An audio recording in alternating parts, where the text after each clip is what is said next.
Okay, let's unpack this. I want you to picture something. You decide you're finally going to run a marathon.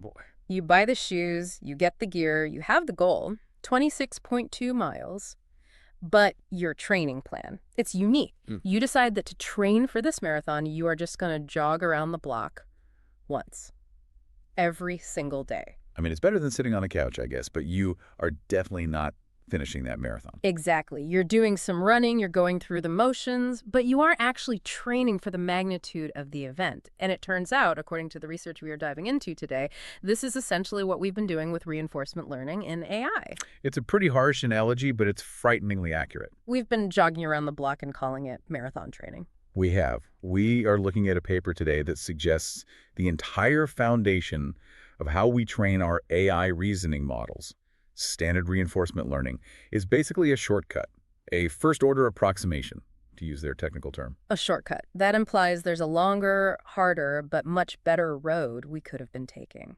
There is. And this paper, titled Maximum Likelihood Reinforcement Learning, or MaxRL, claims to have found the map. And it's a huge collaboration researchers from CMU, Tsinghua, UC Berkeley, a real heavyweight list. And their findings are shaking things up a bit. I saw the headline numbers and my jaw dropped. We're talking about efficiency gains of up to 20 times. 20 times. Yeah. And that's not just the model runs faster. It means the model is 20 times more efficient at actually finding the truth. It's a fundamental shift in quality, not just speed. So if we've been doing it wrong, or at least approximately wrong all this time, we need to understand why. What is the flaw? Why is standard RL just jogging around the block? Well, to see the flaw, you have to look at the ideal goal. Right. When we train a model to do anything, really solve a math proof, learn to walk, we ideally want to use a framework called maximum likelihood. Maximum likelihood. Okay, we hear that term a lot. Give us the non-textbook definition. Think of it as the gold standard of truth. It's the mathematical way of saying, I want to tune this model so its internal view of the world aligns perfectly with reality. Okay, so it's the high-resolution photograph of reality, the perfect representation. Exactly. Now, here's the bombshell from the paper. You take the math of maximum likelihood and you expand it, specifically using a Maclaurin series expansion. You don't get one simple equation. You get an infinite series of terms. An infinite series, like term 1 plus term 2 plus term 3, just on and on forever. Yes, an infinite sum that describes the perfect optimization landscape. But standard reinforcement learning, especially the reinforced algorithm that powers so much of what we do, it only optimizes the very first term of that series. Wait, it just ignores the rest? It completely ignores all the higher order terms. It looks at that infinite list of instructions. It just stops reading after line 1. That's bold. Why would we do that? Because it's easy. Yeah. And, for a lot of things, it's good enough. It's a linear approximation. Imagine trying to draw a complex, curvy coastline. Standard RL just grabs a ruler and draws a straight line. It connects point A to point B. Right. And if you're zoomed out, that line is a pretty good map. But if the coastline is jagged and full of inlets, which is what hard reasoning tasks are like, that straight line is useless. It misses all the nuance. So we've been forcing our AI models to think in straight lines when the world is actually curved. Precisely. We've been optimizing a rough sketch of intelligence. And the MaxRL researchers realized this approximation specifically fails when the probability of success is really low. When the task is hard. When the task is hard, that straight line of standard RL just points in the wrong direction. So enter MaxRL. This is the new method. How does it fix this? Does it try to calculate the second or third term? It does something even more elegant. They call MaxRL a compute-indexed objective. Compute-indexed? That's a new phrase for me. Usually compute is just fuel, right? You just burn more of it. Exactly. Usually, if you increase compute during training, meaning you generate more samples, you're just reducing noise. Like if I flip a coin 10 times, I have a rough idea of the odds. If I flip it 1,000 times, I have a much better idea. Right. More samples, better statistics. That's standard. And in standard RL, that's all it does. It just makes that straight line a little bit sharper. But in MaxRL, they found a way to make compute actually change the equation itself. What do you mean?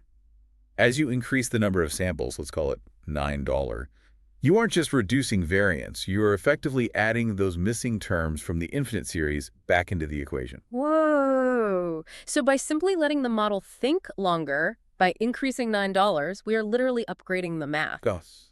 You're trading computation for mathematical fidelity. If a $9 is small, you're basically doing standard RL. You're jogging. As dollar gets larger, you start sprinting. And as $1 goes to infinity, MaxRL becomes mathematically identical to true maximum likelihood. That is a fascinating idea. So we don't need a more complex algorithm, just one that knows how to use thinking time to unlock better math. It connects search and learning in a way we really haven't seen before. So let's get into the gears of it. How does it actually work? Because glancing at the paper, the change looks suspiciously simple. It is shockingly simple. It really comes down to how you handle the successes versus the failures. Let's talk about the N vs. K estimator. Okay, lay it out. N versus K. Imagine you're the AI.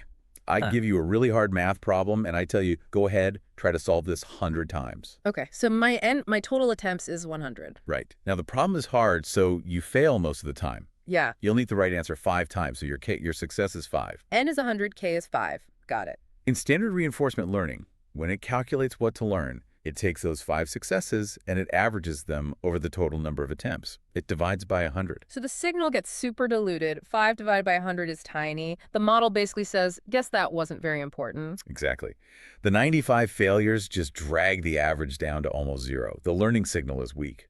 But MaxRL flips the script. It takes those 5 successes, and it averages them only over the successes. It divides by 5. It divides by K. It divides by 5. Wait, so the signal is huge. It just ignores the 95 failures completely. For the purpose of the gradient's magnitude, yes. It says, I don't care that you failed 95 times. I care that you found the truth 5 times. That sounds risky. Doesn't that encourage the model to be reckless? Well, you want it to be reckless during exploration. You want it to find the needle in the haystack. And once it finds that needle, MaxRL shouts, Eureka! While standard RL just sort of whispers, good job. So simply swapping the denominator, dividing by successes instead of attempts, is what unlocks all of this. Mathematically, yes. That simple change creates an unbiased estimator for that truncated maximum likelihood series. It lines the math perfectly. Amazing. But this must create a very different personality for the model, right? It changes what it values. Completely. And this brings us to the weighting analogy. This is really the key to understanding why MaxRL works so much better. I like a good analogy. Is this the teacher grading an exam? Let's use that. So the teacher is our training algorithm. In standard RL, the teacher gives out a generic gold star for every correct answer. Doesn't matter if the question was, what is 2 plus 2? Or solve this partial differential equation. So it's a linear weighting. The reward is flat. Right. And if you're a student optimizing for gold stars, what do? I solve the easy problems. I do 2 plus 2 all day. Why struggle with calculus if the reward is the same? Exactly. You pluck the low-hanging fruit. And this leads to what we call distribution sharpening or mode collapse. The model gets really good at the easy stuff it already knows, and it just collapses its diversity. It stops exploring, becomes a one-trick pony. Now imagine the MaxRL teacher. This teacher uses what's called inverse probability weighting. Think of it as rarity weighting. Okay. This teacher looks at how hard the question was. If you get an easy question right, fine, small reward. But if you get a question right that you usually fail something with a tiny 0.1% success rate, the teacher goes crazy. The teacher throws a parade. The reward is massive. Mathematically, the weight is proportional to 1 over the probability of success. So the lower the probability, the higher the weight. It places a bounty on the hard problems. It forces the model to focus on the frontier of its own capabilities. This is a huge contrast to other popular methods, right? The paper specifically calls out GRPO group relative policy optimization. That's used in deep-seek math, isn't it? It is. And GRPO is a good method, don't get me wrong. But the paper points out a flaw in its logic. GRPO uses a z-score normalization. Which sounds statistically responsible. It is for a normal distribution. Yeah. But for these reasoning tasks, it creates a weird incentive. It tends to put the highest weight on medium difficulty tasks. Why medium? Because if a task is too hard, you fail almost every time. So the variance is low. If it's too easy, you succeed every time. Variance is also low. GRPO ignores low variance things. It prefers the middle ground where there's a mix of success and failure. So GRPO is like a teacher who focuses on the B students and ignores the failing students and the top students. That's a great way to put it. It sharpens the distribution around the middle. MaxRL, on the other hand, is an outlier hunter. It specifically targets the tails. And because of that, it maintains entropy. Entropy, meaning diversity. Beneficial chaos in this context. It keeps the model's options open and prevents it from collapsing into one way of thinking. So we have the theory, the mechanism, and the incentive. Does it actually work in practice? Oh, the results are incredibly validating. They started with a sanity check on ImageNet. Identifying pictures. Right. And since we know the perfect answer, we can track how close the model gets. Standard RL just flatlined. It hit a ceiling and couldn't get better no matter how much compute they used. It was jogging around the block. And MaxRL, on the other hand, tracked almost perfectly with the supervised ideal. As they increased N, the rollouts, the error rate just dropped in lockstep. It proved the bridge to maximum likelihood is real. Okay, but reasoning is different. The paper mentioned procedural mazes. Yeah, this is my favorite visual. Imagine a 17 by 17 grid maze, and they generated millions of them. So you can't just memorize the answers. And they pitted MaxRL against the others. They did. They compared it to RLO, reinforced leave one out, and GRPO. The result was stark. They gave the RLO model a massive budget, say 128 attempts to find the path. They gave MaxRL a tiny budget, just 4 attempts. The MaxRL model with only 4 attempts beat the RLO model with 128. That is just so much more efficient. It's because the quality of the learning signal is higher. Every time MaxRL finds a path, it extracts maximum value from that experience. But there's a danger here, right? If you focus so intensely on the hard problems, don't you risk overfitting? Just memorizing the answers to hard questions and forgetting the basics. That's the classic fear. Overtraining. They tested this on GSM-8K, the math word problem benchmark. Usually, if you train too long on that, performance crashes. And model goes off the rails. Exactly. But MaxRL showed incredible robustness. Even after 50 epochs, which is an eternity, it didn't collapse. It maintained a high pass at K rate. And pass at K, that measures diversity, right? Like if I give you 10 guesses, is the right answer in there somewhere? Yes. And because MaxRL encourages that high entropy, it kept generating diverse, creative solutions instead of collapsing into a single wrong pattern. Which brings us to that number everyone is talking about, the 20x efficiency gain. This was on the Qwen-3 model. Yes, they trained Qwen-3, a multi-billion parameter model, on serious math data sets. So explain this 20x number, because if I'm running a company, 20x efficiency sounds like 20x cheaper. It absolutely translates to cost. This is about test time compute. Imagine you have a hard math problem. To be confident, you might ask the AI to generate 100 different solutions and check them all. Brute force, yeah. Controlled brute force.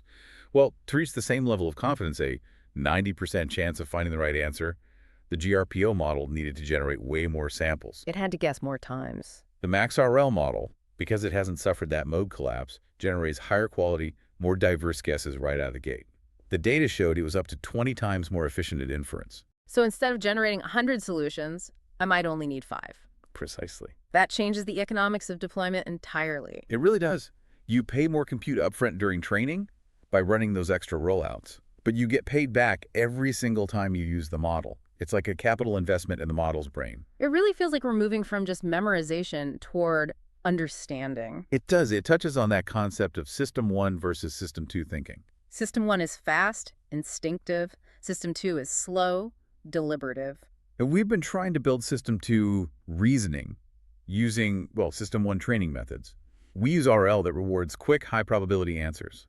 MaxRL feels like the first training objective that actually respects the difficulty of System 2 thinking. Because it validates the struggle. It says, it's okay if this is hard. In fact, if it's hard, it's worth more. Exactly.